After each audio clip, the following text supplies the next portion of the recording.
დილა მშვიდობისა. ეს საქართველოს პირველი არხია, თქვენ უყურებთ გადაცემას პირადი ექიმი მარი მალაზონია ჟესტურ ენაზე თარგმანით. ჩვენ ადამიანზე ვსაუბრობთ.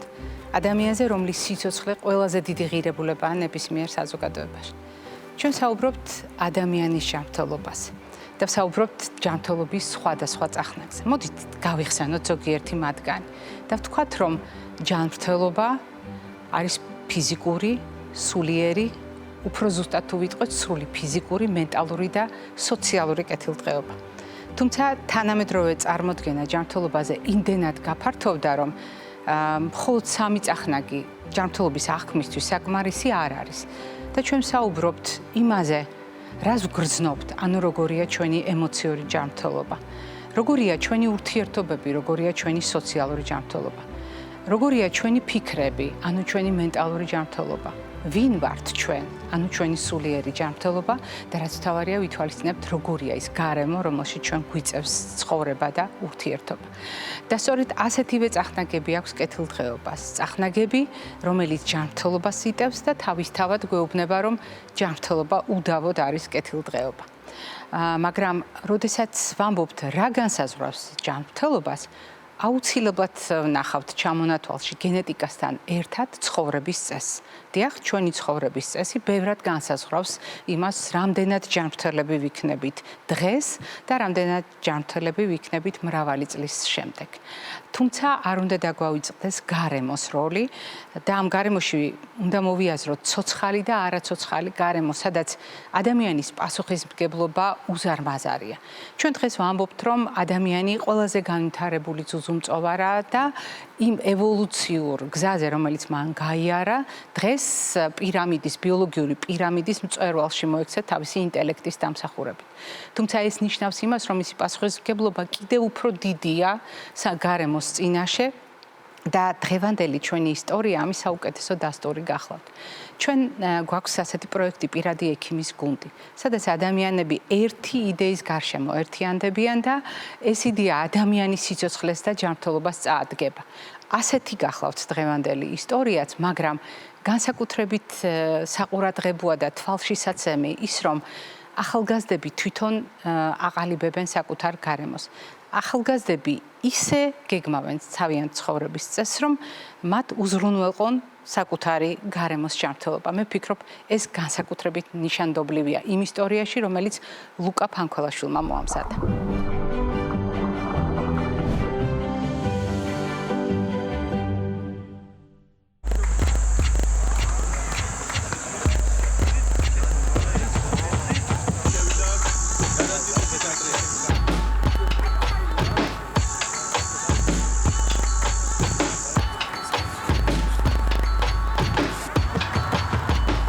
როგორც შევთავაზეთ და დავალება არის ჟონგლირება და 6 კაცი და წაგებული 3 ვის ყველაზე ნაკლებს აკეთებს ის გააკეთებს დასუფთავებას. ხო?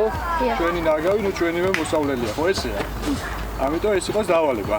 მე ჩვენც მივიღებთ მოგებულები მონაწილეობას და მოდი დავალება იყოს ეს. დავიგეთ, ეხლა გავიშალეთ, წავედით. და დავიწყოთ კენჭვა. აბა დავიწყოთ. მასწავლებელმა გამოწვევა მოგვიწყო. ვინც ყველა ცოტას აკენჭლია სტადიონის გარემო უნდა დაგველაგებინა. საბოლოო ჯამში მასწავლებელმა და ბავშვებმაც დავალაგეთ ყველაფერი სტადიონის გარშემო. დაუკრათ ტაში, დაუკრათ. ეს თემა გქონდა მოედნის გარეთ ჯანსაღი ცხოვრების წესის დანერგვა. ამიტომ მივიღეთ მონაწილეობა გარემოს დასუფთავებაში და ყველა ფეხბურთელმა თავისი მცირედი წვლილი შეიტანა აი ამ ბუნების დასუფთავებაში და ჩვენ შევუერთდით პირადი ექიმის გუნდს და ავირჩიეთ ჯანსაღი ცხოვრების წესი. ბუნებრივია ეს არ შემოიფარგლება მხოლოდ მოედნით, არ შემოიფარგლება მხოლოდ ჩვენი ეზოებით, სადაც ცხოვრობთ, ეს არის ჩვენი ქვეყანა, ჩვენი იგივე სახლი და ნუ ეს мотиваცია მივეცით მათ, რომ ეს არ უნდა იყოს ერთჯერადი და ეს უნდა იყოს ყოველთვის რა და ეს мотиваცია უნდა გადავდოთ ჩვენს გუნდელებს, კლასელებს, მეგობრებს და ასე შემდეგ, იმიტომ რომ აღზრდა იწყება ზუსტად ამასაკიდან და პირველი ვისაც ითვალისწინებს ფეხბურთელი იქნება თუ ნებისმიერი სკოლის მოსწავლე, ესა პედაგოგი და მასწავლებელი.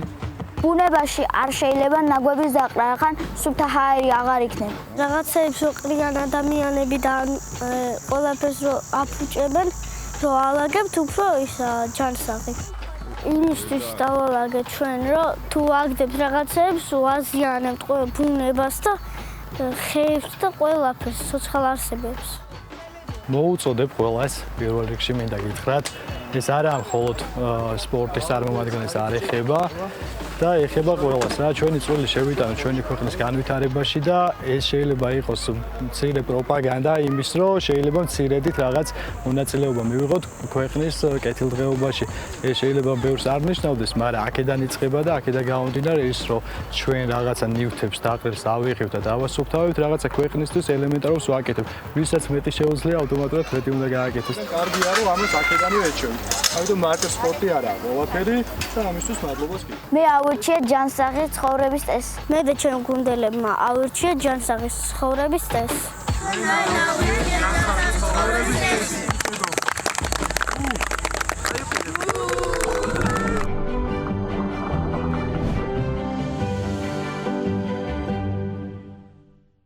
ადამიანის ჯანმრთელობა ნიშნავს მისი ყველა წახნაგის ჯანმრთელობას და რას გულისხმობთ ამაში? ჩვენ შევთანხმდით, რომ ადამიანი მარტო სხეული არ არის. ადამიანი თავისი არსით გაცილებით მეტია, აღმატებულია იმაზე, ვიდრე სხეული. მაგრამ მიუხედავად ამისა, ჩვენ ცალკეულ ორგანოთა და სისტემათა ჯანმრთელობაზე აუცილებლად ვამახვილებთ ყურადღებას, თუნდაც იმიტომ, რომ ვიცოდეთ, რა უზრუნველყოფს ჩვენს სიცოცხლეს. დიახ, ჩვენს ორგანიზმში არის სხვადასხვა სხეული, სხვადასხვა ქსოვილი, სხვადასხვა უჯრედი, რომლის გარეშე ჩვენს ორგანიზმს მუშაობა შეუძლია, სიცოცხლის გაგრძელება შეუძლია. მაგრამ არის ისეთი ორგანოები, რომელთა გარეშე სიცოცხლე წარმოუდგენელია. და აი ამ ორგანოთა შორის არის ერთი ყველაზე დიდი ჯირკვალი. ჯირკვალი, რომელიც ერთი მხრივ სასიცოცხლო ორგანოა და მეორე მხრივ პრაქტიკულად არის ლაბორატორია. თავარი ლაბორატორია ჩვენს ორგანიზმში. თქვენ ალბათ მიხვდით, ჩვენ ღვიძლზე ვსაუბრობთ და ვსაუბრობთ განსაკუთრებული მზრუნველობით, იმიტომ რომ ღვიძლი ერთი ორგანოა, ცალი ორგანოა. ის არა უბრალოდ ყველაზე დიდი ჯირკვალია, არამედ განსაზღვრელია ჩვენს ორგანიზმში მიმდინარე უამრავი პროცესისა. და მიუხედავად იმისა, რომ იგი ჩუმად, უხმოდ ძალიან დიდხანს გვემსახურება, ასევე უხმოდ ჩუმად ძალიან ხშირად აგროვებს პრობლემებს და მერე ერთბაშად გაამჟღავნებს ხოლმე. ძალიან რთულია მერე ამასთან გამკლავება და ამიტომ, როდესაც ჩვენ საუბრობთ ღვიძლის ჯანმრთელობაზე, როდესაც ჩვენ საუბრობთ ღვიძლის დაცვაზე, განსაკუთრებით საყურადღებო არის სხვადასხვა დაავადებების ცოდნა, რომელთა თავიდან აცილება ხშირ შემთხვევაში შეგვიძლია, თუნდაც იმიტომ, რომ ვიცით ამ დაავადებათა შესახებ. დღეს ჩვენ ღვიძლის დაცვის განსაკუთრებულ წახნაგზე ვსაუბრობთ. ეს არის ტრადიცია, რომელსაც ყოველწლიურად ვუბრუნდებით და რომელიც გვახსენებს, რომ 28 ივლისი სამედიცინო კალენდარში და ცნობადობის კალენდარში, რომელიც მთელ მსოფლიოში ცოდნის გავრცელებას უკავშირდება, მონიშნულია როგორც ჰეპატიტების მსოფლიო დღე. თავად სათაური გვეუბნება, რომ ჰეპატიტი, ანუ ღვიძლის ანთება, ერთი პროცესი არ არის, ერთი მიზეზით განპირობებული არ არის და მას სხვადასხვა ბრალდებული შეიძლება ჰყავდეს. მაგრამ რამდენად მნიშვნელოვანია ამის ცოდნა და რას ცვლის ცნობადობის ამაღლება საზოგადოებისთვის, განსაკუთრებით ჩვენი საზოგადოებისათვის, რომლისთვისაც 90-იანი წლებიდან ეს პრობლემა ძალიან აქტუალური გახდა, ამაზე ვისაუბრებთ დღეს ჩვენ სტუმართან ერთად.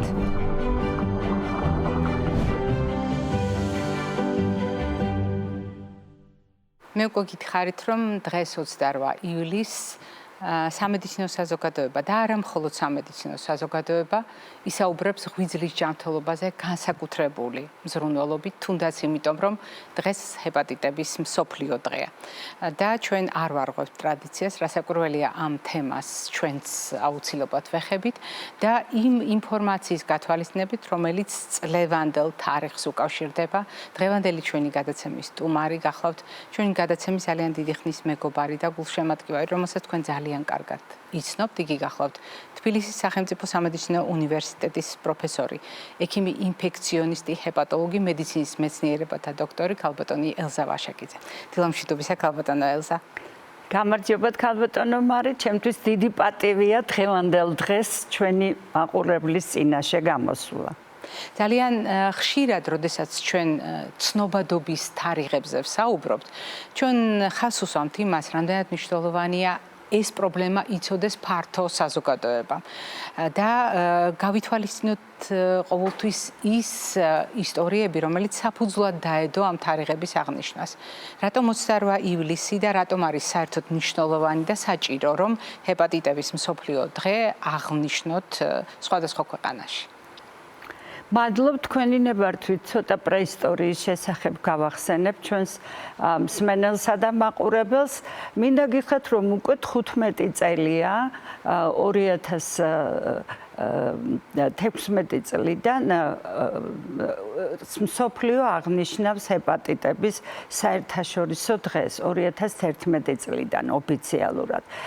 ეს დღე გახლავთ ჰეპატოლოგიის ფუძემდებლის ვირუსული ჰეპატიტების შესწავლის დარგში ბარუხ ბლუმბერგის დაბადების დღე და სწორედ ჯანდაცვის მსოფლიო ორგანიზაციამ ერთ-ერთ ასამბლეაზე მიიღო გადაწყვეტილება, რომ ეს დღე აღნიშნულიყო 28 ივლისს.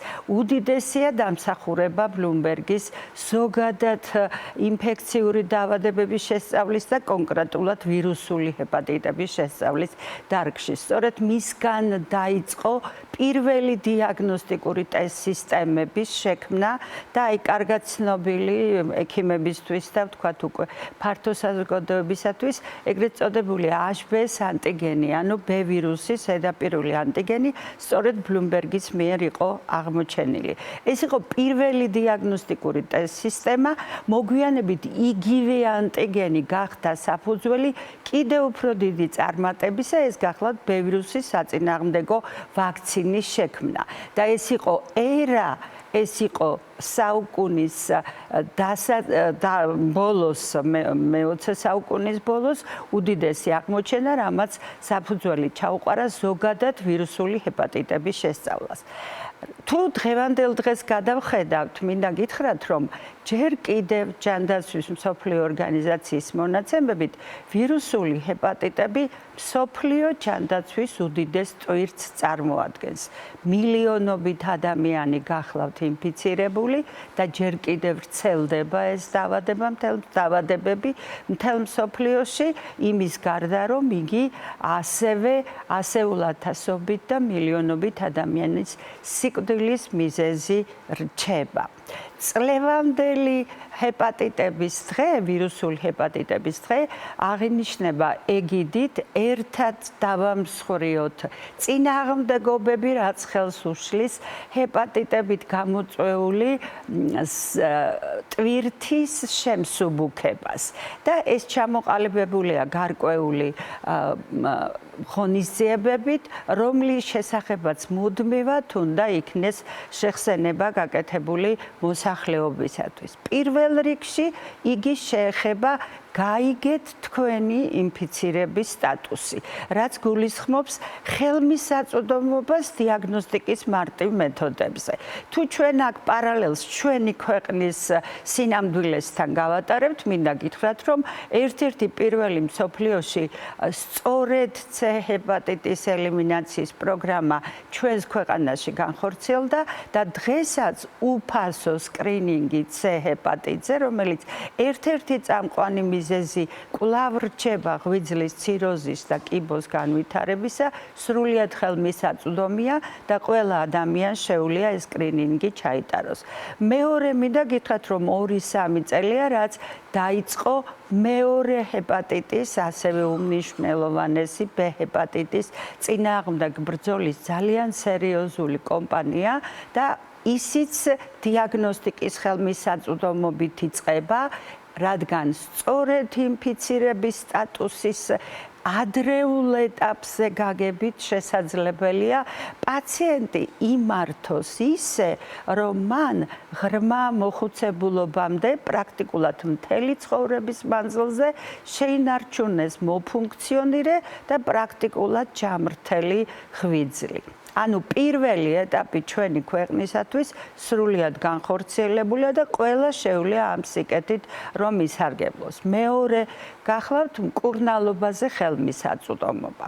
მთავარი მესიჯი რაც ჟღერდება ამ მიმართულებით, გახლავთ ის რომ C ჰეპატიტი განკურნებადი დაავადებაა. ჩვენ ამას დიდი ამბიციით ვამბობთ, უკვე დადასტურებულია 10 წელია, რომ თანამედროვე ანტივირუსული, ეგრეთ წოდებული პირდაპირი მოქმედების პრეპარატებით სრულად შესაძლებელია ვირუსის აღმოფხვრა, ანუ ელიმინაციის სრული ჩატარება. რაც შეეხება B ჰეპატიტს, ჯერ კიდევ არ არის B ვირუსის აღმოფხვრის და ორგანიზმიდან განდევნის საიმედო 100%-იანი საშუალება, თუმცა არის არაჩვეულებრივი პრეპარატები, რომლებითაც B ჰეპატიტი მართვადი ინფექცია. შესაძლებელია მისი პროგრესირების ტემპის შენელება, შემცირება, ისე რომ ადამიანმა ცხოვრება სრულიად ჯამრთელ სტატუსით გაატაროს. აი აქ მთავარი და ძირითადი უკვე რჩება, რომ ადამიანმა უნდა მოტივირებულად ჩაიტაროს დიაგნოსტიკა და არ არის აუცილებელი, რომ თქვენ თვლიდეთ ან მიეკუთვნებოდეთ ინფიცირების მაღალი რისკის ჯგუფს. ყველა ადამიანს აქვს იმის შანსი, რომ შეიძლება იგი ინფიცირებული იყოს, ამიტომ სწორედ პირველი ნაბიჯის გადადგმა და სკრინინგის ჩატარება გახლავთ უმნიშვნელოვანესი ფაქტორი. და შემდეგი ეტაპი ეს უკვე შეეხება B ჰეპატიტს, რადგან C-ს ვაქცინა ჯერ შექმნილი არ გახლავთ, B ვირუსის ვაქცინაციით შესაძლებელია ამ დაავადების ყველაზე მნიშვნელოვანი ბუდის აღმოფხვრა, ეს არის დედიდან შვილზე ვერტიკალური გადაცემი, სწორედ ასე ნარჩუნდება ეს ინფექცია აფრიკის და აზიის ძირითად ქვეყნებში, დაბლოკვა ეს ერთი და თანდაყოლილი ინფიცირება და ახალშობილობაში ინფიცირება გახლავთ ინფიცირების თავიდან აცილება გახლავთ საუკეთესო საშუალება ღვიძლუჯრედული კიბოს პროფილაქტიკის და ადრეულ ეტაპზე ციროზის განვითარების პროფილაქტიკის. მე მკურნალი ვარ, ექიმი ვარ და მე ჩვენთვის სხვა მესიჯებია ცოტა იგი სწორედ პაციენტის მართვას შეეხება და აქ უკვე თქვენ არაერთხელ გაგიმახვილებიათ ყურადღება იმ ფაქტორზე, რომ ღვიძლი თავისებურ ორგანოს წარმოადგენს. მას შეუძლია ძალიან მძიმედ მიმდინარე უკვე დაზიანებულ სტადიაზე თავი შეინარჩუნოს, ანუ ფუნქცია შეასრულოს, არ გაამჟღავნოს, ვერ გამოავლინოს. ხო, ამ ხრივ რაღაც დადებითი მომენტია თითქოს, მაგრამ ექიმებისთვის არც ისე დადებითი მომენტი გახლავთ და არ არის იშვიათი ისეთი შემთხვევები, როცა პაციენტს გონია, რომ აი ეხლა ხანს დაეწყო მას ეს დაავადება, თუმცა მას უკვე პროცესი შორს წასულ სტადიაზე აქვს. აი ეს არის ყველაზე მნიშვნელოვანი შეტყობინება მოსახლეობისათვის. არ არის აუცილებელი, რომ თქვენ რაღაც დიდი კლინიკური ნიშნები გქონდეთ, სულ უმნიშვნელო დისკომფორტის შემთხვევაშიც კი არ არის გამორიცხული, რომ თქვენი ღვიძლი იყოს ინფიცირებული და მას სჭირდებოდეს სერიოზული ყურადღება და მიხედვა. მოდით აი ამ თქვენს ძალიან მნიშვნელოვან გზავნილს გავყვეთ, ქალბატონო ელსა. როდესაც მრავალი წლის წინ 2008 წელს ჩვენ დავიწყეთ ღვიძლის ჯანმრთელობაზე საუბარი ამ გადაცემაში. მე ძალიან კარგად მახსოვს, სანამ ჰეპატიტების მსოფლიო დღის აღნიშვნა დაიწყებოდა და ეს ისტორია ჩვენს თვალწინ განვითარდა, ჩვენ ღვიძლის ჯანმრთელობაზე ვსაუბრობდით. და ვსაუბრობდით სხვადასხვა პრობლემების ჭრილში და ზოგადად როგორ შეიძლება შევინარჩუნოთ მისი დღეგრძელობა. და თქვენ ბრძანეთ, რამდენად ვერაგი შეიძლება იყოს პროცესი და ეს სივერაგი მდგომარეობს იმ სიჩუმესა და უხმო მიმდინარეობაში, რომელიც მე ერთბაშად გაამჟღავნებს ხოლმე საკმაოდ შორს წასულ მდგომარეობას. თუმცა თუ გავყვებით მოვლენათა ლოგიკას, ითვლება, რომ ის დრამატული ეპიდემიოლოგიური სურათი, რომელიც ბედა C ჰეპატიტის ჭრილში საქართველოს ჰქონდა წლების მანძილზე, ითვლებოდა ეს 90-იანი წლების ყველაზე მძიმე საჩუქრად. ახლა როგორია სურათი ახალ შემთხვევებთან დაკავშირებით?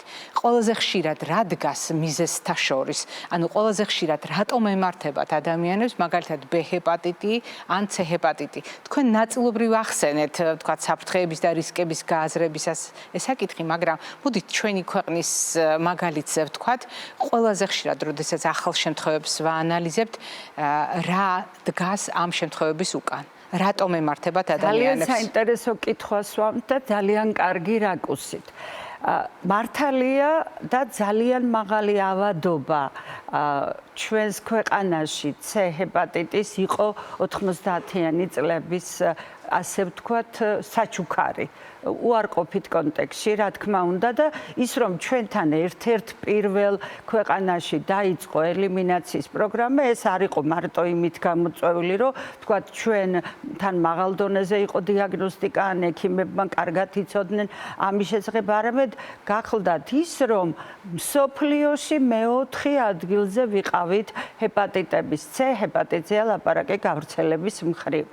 რა თქმა უნდა, ყველაზე საინტერესოა რა მოხდა ამ 10 წლის მანძილზე, როცა ჩვენ ასეულობით 1000 ადამიანს ჩაუტარეთ ანტივირუსული თერაპია. მინდა გითხრათ, რომ ნამდვილად ძალიან დიდი პროცენტი ამ ინფიცირებულებისა გადარჩა იმ ცუდ ბოლოს, რასაც ღვიძლის ციროზის ბოლო სტადია და ღვიძლუჯრედული კიბოქვია სახელად. თუმცა ცოტა საყვედურით მინდა ვთქვა, ქართველი ადამიანები